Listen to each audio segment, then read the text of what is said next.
Bonjour à tous. Donc aujourd'hui, je vais vous parler d'une croyance. Des Zori.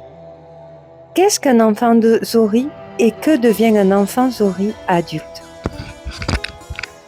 Le mot Zori est un mot qui signifie chance.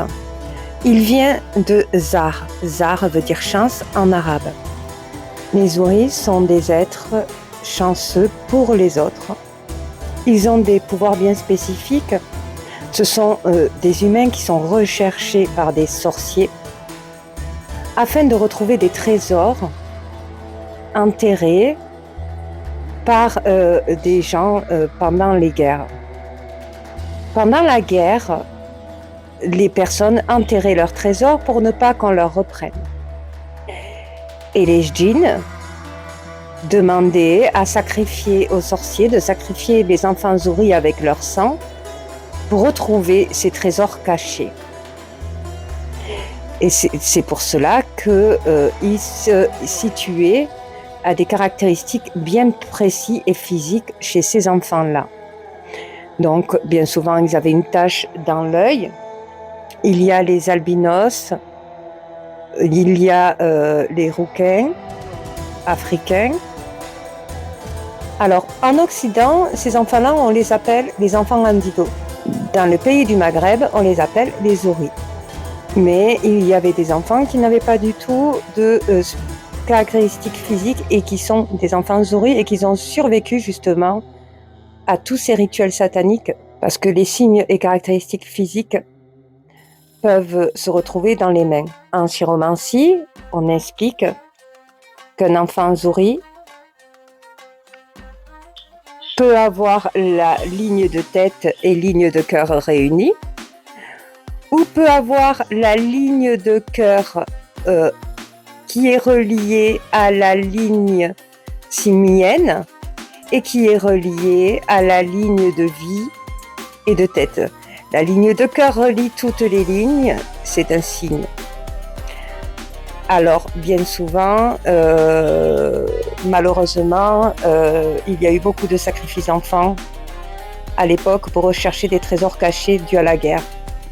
Alors, les enfants qui ont grandi en tant que, qui sont aujourd'hui adultes Zori, qui sont Zori, les personnes âgées Zori, ça existe.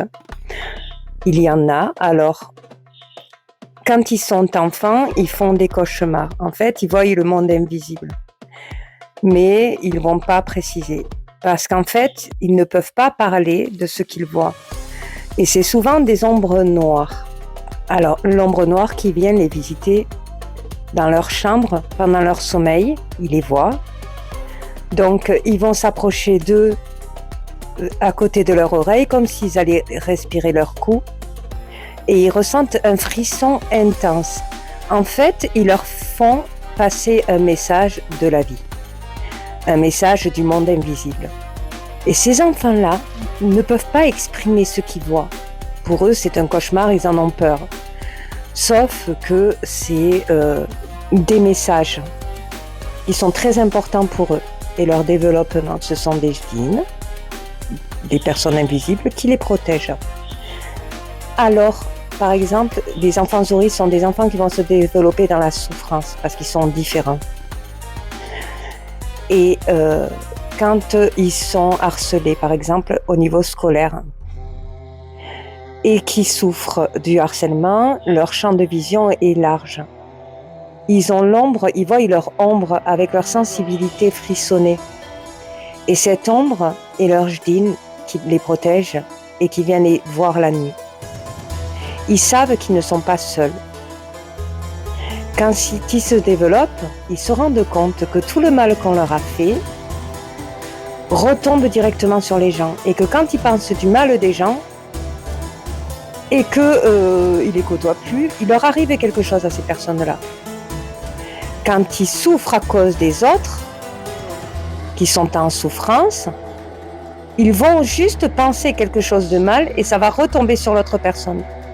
Ils se rendent compte au fur et à mesure de leur développement, de leur croissance. Ils vont attirer beaucoup de personnes malveillantes parce qu'ils vont être confrontés à eux-mêmes, à leur propre pouvoir. parce qu'ils n'ont pas conscience justement de leur propre pouvoir intérieur. Donc, tout ce qu'ils vont exprimer, affirmer avec certitude, ils vont le réaliser. Tout ce qu'ils ressentent de ce qui va se passer dans le monde, ça va vraiment se passer dans le monde. Et il y a des choses qu'ils ressentent et qu'ils ne peuvent pas exprimer. Donc, ils vont faire en sorte de se protéger pour ne pas être confrontés à leur ressenti qu'ils n'arrivent pas à exprimer. Ils savent qu'il va se passer quelque chose, donc il va falloir qu'ils se protègent. Et ils vont démarcher dans toute leur vie, dans leur vie, parce qu'ils ressentent quelque chose qui arrive. Cette chose arrive, ils savent très bien que ça va se terminer, ils le ressentent très fort, mais ils sont protégés. C'est leur pouvoir intérieur. Ils peuvent ressentir des choses sur des gens qu'ils ne connaissent pas. Dire « Ah, lui, je sens qu'il va se passer ça » et ça va se passer pour de vrai parce qu'ils l'ont exprimé. Ils le ressentent, quand ils ressentent les choses avec leurs émotions, cela se réalise pour de vrai. À l'époque, on les appelait les sultans. Et les rois se mariaient avec des sultans et des sultanes. Parce qu'ils avaient un grand pouvoir au niveau de la pensée et au niveau de leurs émotions. Ils croient clairement en Dieu et tout ce qu'ils vont faire comme rituel va se réaliser. S'ils ont envie de se projeter dans le rituel, ils vont le faire. Et cela se réalisera dans ce qu'ils veulent. Ils le savent très bien. Ils en arrivent à l'âge adulte à avoir la croyance de pouvoir se déplacer par le biais de leur pensée et leur imagination pour éviter les dangers dans le monde, pour protéger certains humains. Ils ressentent très fort leurs émotions et ils protègent. Mais ça, ils le développent qu'à l'âge adulte et ils disent rien à personne. Un vrai Zouri ne dira jamais qu'il est Zouri. Il a la sensation de l'être quand il connaît l'histoire. Et sans connaître l'histoire, il sait très bien qu'il a un pouvoir. Il le voit dans son développement parce qu'il s'est toujours étudié de l'intérieur. Alors, il ne le dira jamais parce qu'il a conscience, il a des messages d'Ejdin, de l'ombre noire.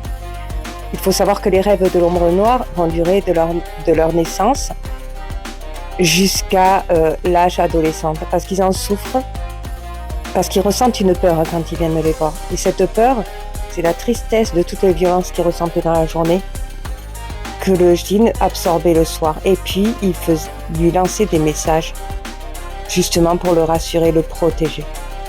Un Zouri, c'est très bien qu'il ne peut pas dire qu'il est différent. Il doit vivre en société avec les autres. Il sait très bien que tous les signes, les Zouris qui n'ont pas de marque physique, sauf sur les mains, ils savent très bien qu'ils sont cachés, ils sont protégés. Il n'y a aucun signe dans leur visage, il n'y a rien. Et pour les reconnaître, cela. Et ceux-là vivent en cachette. Ils sont très isolés, ils ont très peu d'amis où ils renouvellent beaucoup leur amitié. Ils ne sont pas très souvent aimés par leurs proches.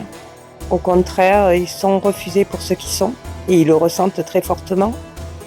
Comme ils se sentent différents, ils ne se sentent pas réellement à leur place dans leur milieu familial. Ils ne se sentent pas aimés par leur juste valeur, par leur famille. Ils se sentent complètement différents et n'ont pas envie de vivre dans ce moule familial. Parce qu'ils ressentent vraiment que leur vie doit se vivre dans la liberté. Donc ils vont choisir leur entourage et ils seront très très peu entourés. Ils seront beaucoup plus isolés parce qu'ils ont peur d'eux-mêmes. Ils ont toujours eu peur de leur part sombre. Parce qu'ils savent très bien que leur part sombre, s'ils commencent à souffrir dû à un mauvais comportement autour de lui, ça va retomber sur la personne. Donc ils sont tout le temps gentils, ils gardent leur côté lumière. Ils sont tout le temps gentils et le fait qu'ils sont très lumière, ils attirent beaucoup de mauvaises personnes. Et quand ils sont auprès des bonnes personnes, quand ils sont vraiment entourés de personnes qu'il aime, pour ce qu'il est, il va plutôt leur porter chance. Il va voir, quand dans son relationnel, que ce soit amoureux ou amical, ressentir l'amour vraiment vraiment que c'est le vrai et le pur, que ces personnes, quand il les rencontre, elles sont malheureuses et elles deviennent heureuses du jour au lendemain. Les personnes qui l'entourent et qui l'aiment vraiment pour ce qu'il est, vont réussir à obtenir tout ce qu'ils veulent dans la vie, que ce soit en amitié ou en amour. Dans les relations amoureuses, un Zuri, il aura du mal à se stabiliser parce qu'en fait, il ne sait pas qu'il est Zuri, mais il sait qu'il a des choses à connaître sur lui. Donc, il va être beaucoup dans l'introspection de sa personne. Il sait qu'il y a quelque chose de magique en lui. Il sait qu'il y a quelque chose de magique. Il le voit, il analyse tout, et surtout de tout ce qu'il fait, de tout ce qu'il est. Parce que depuis l'enfance, il a souffert et il se demande comment ça se fait qu'il a autant souffert. Donc, il recherche en lui qu'est-ce qui fait qu'il a souffert, et bien entendu, c'est dû à sa différence. Et en comprenant la souffrance, il va comprendre qu'il a un pouvoir et qu'il peut éviter toutes ces souffrances grâce à son pouvoir. Il peut changer son monde. Il peut, un adulte Zuri, améliorer le monde. Par le biais de la communication, par le biais de sa vision interne, par le biais de ses émotions, par le biais de ses pensées. Il est très recherché, enfant, par les sorciers. Et même adultes, les sorciers le ressentent. Et les sorciers essayent de vraiment le combattre. Même adultes, parce qu'ils sont très dangereux pour les sorciers. Un Zuri peut être dangereux s'il n'est pas bien dans ses humeurs. Il peut être dangereux pour son environnement juste par le biais de ses pensées et de ses émotions, parce qu'il peut tout changer. Il est en lien avec des énergies très puissantes qui vibrent en lui, et il le ressent, il le voit. Alors surtout, si vous prenez conscience, pour ceux qui y croient, que vous faites partie de ces personnes-là, il ne faut surtout pas l'exprimer comme si vous vous en vantez. Il faut vivre avec ce que vous avez et il faut faire attention à vos pensées. Il faut vraiment sélectionner ses pensées et vraiment les maîtriser. Il faut apprendre à gérer aussi ses émotions, parce qu'un Zuri est hypersensible et va vouloir exprimer émotionnellement tout ce qu'il ressent de l'intérieur pour que la personne elle puisse être touchée par ses émotions. Et malheureusement, avec les émotions, ils ont un pouvoir encore plus puissant que les autres et peuvent changer toutes les vibrations autour de la personne, qui puissent le rattraper et en mal. Donc il faut qu'il pense du bien autour de lui, il faut qu'il pense du bien des autres, il faut qu'il cherche du bien pour ne pas lui attirer le mal. Donc oui, il comprend que sa peur de lui-même, de ne pas connaître son côté sombre, la peur de se défendre et être trop gentil, est due où il sait très bien qu'il peut projeter du mal, rien qu'en l'exprimant, ou rien que par le biais de la pensée. Alors, il préfère s'isoler, se mettre à l'écart et penser du bien, et même des personnes qui lui veulent du mal. Alors, quand il est malade, par exemple, il peut avoir des tumeurs de partout. Ces tumeurs vont disparaître au fur et à mesure des années qui s'écoulent. Il peut être atteint de maladies très graves et ces maladies peuvent disparaître. Toutes ces tumeurs, ces maladies, tout ça, c'est dû à la projection du mal que les autres lui font subir. Et ils savent très bien qu'ils sont malades parce que ce n'est pas des personnes qu'on peut aimer facilement.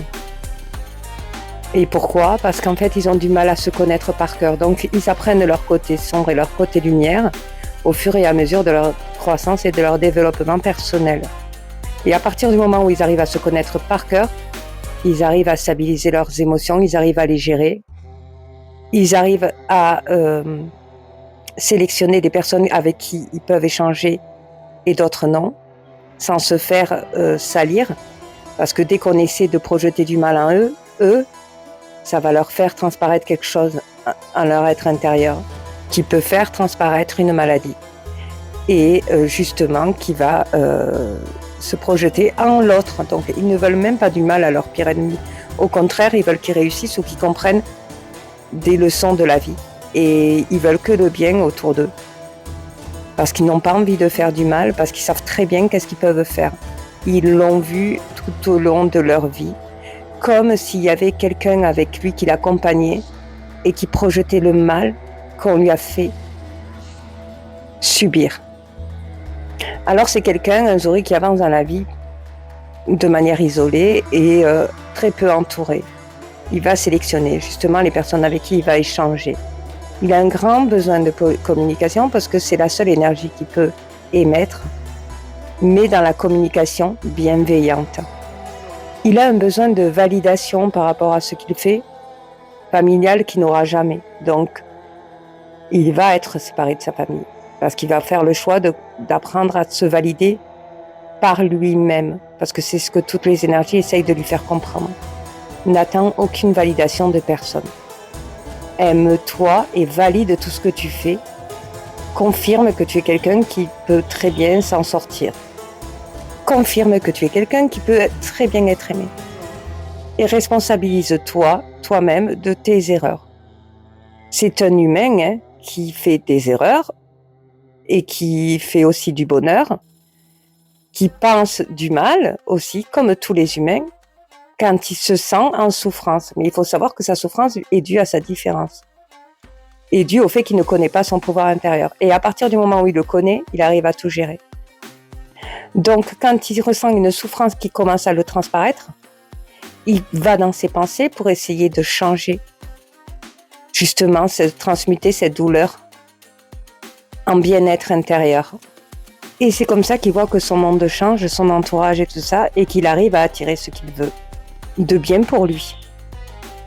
Donc du coup, voilà, j'espère que cette vidéo vous aura plu. Je ne me suis pas trop attardée là-dessus, parce qu'il y a vraiment beaucoup à en dire. Il y a au moins besoin de presque 1 heure de vidéo. Alors sachez une chose, pour les personnes en qui j'accompagne, je ne vous dirai jamais que vous êtes enfants heureux ou quoi. Je le sais ou je le sens. Ne vous exprimez pas à l'être, mais apprenez à vous connaître. Que vous soyez souris ou pas. Vous verrez que de se connaître de l'intérieur, c'est pouvoir maîtriser tout son champ intérieur, c'est maîtriser son champ extérieur et c'est pouvoir arriver à une stabilité qui vous permet de vous sentir en sécurité et surtout dans le bonheur. Je vous dis à la prochaine vidéo. Et je vous invite aussi à liker mes posts tant qu'à faire mes vidéos parce que je ne vous l'ai jamais demandé. Et je vous remercie de me suivre.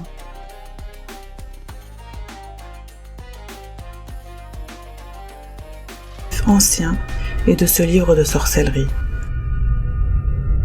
On dit des Zuhri qu'il pourrait s'agir d'individus parmi les djinns qui posséderaient les enfants à la naissance, ce qui transformerait un enfant humain en un djinn parmi les hommes.